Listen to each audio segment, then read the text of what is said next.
এবার নৌকাটা নাই, নৌকাটা উড়াই গেছে, পালাই গেছে, ওই দিদি দিয়ে বসে আছে, তাই না?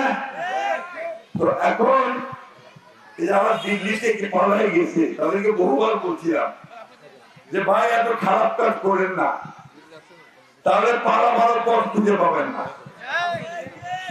ঠিক আছে, ওই একেবারে আপনার উড়োজাহাজে করে হেলিকপ্টার করে পালাই চলে গেল।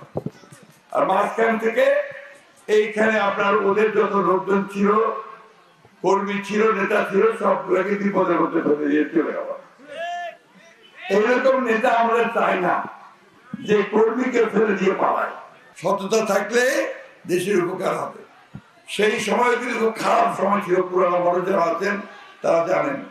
তার আগে আওয়ামী লীগের শেখ মুজিব ছিল, দেশে দুর্ভিক্ষ হয়েছিল, তোমরা এই কথা কই না তো উইকেন্ড করে কই।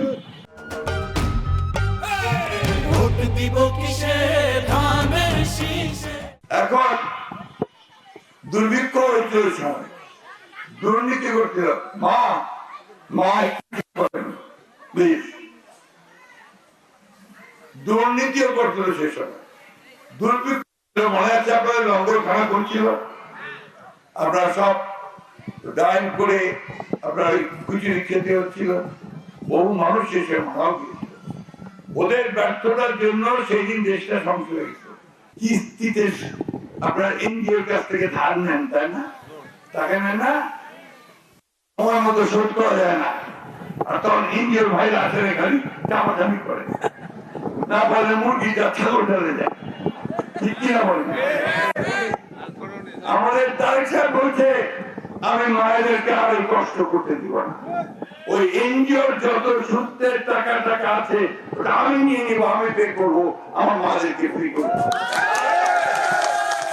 এটাকে যুগান্তকারী ঘটনা হবে এবং আমাদের দেশে পরিবর্তন হয়ে যাবে।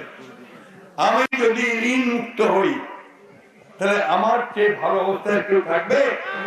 আমি তখন ঠিকই ব্যবসা বাণিজ্য কৃষিতে মন দিতে পারবো, তাই না? আমাদের কথা হচ্ছে ভাই কাজে আমাদের করতে হবে, আমরা যেটা বলি সেটা করি।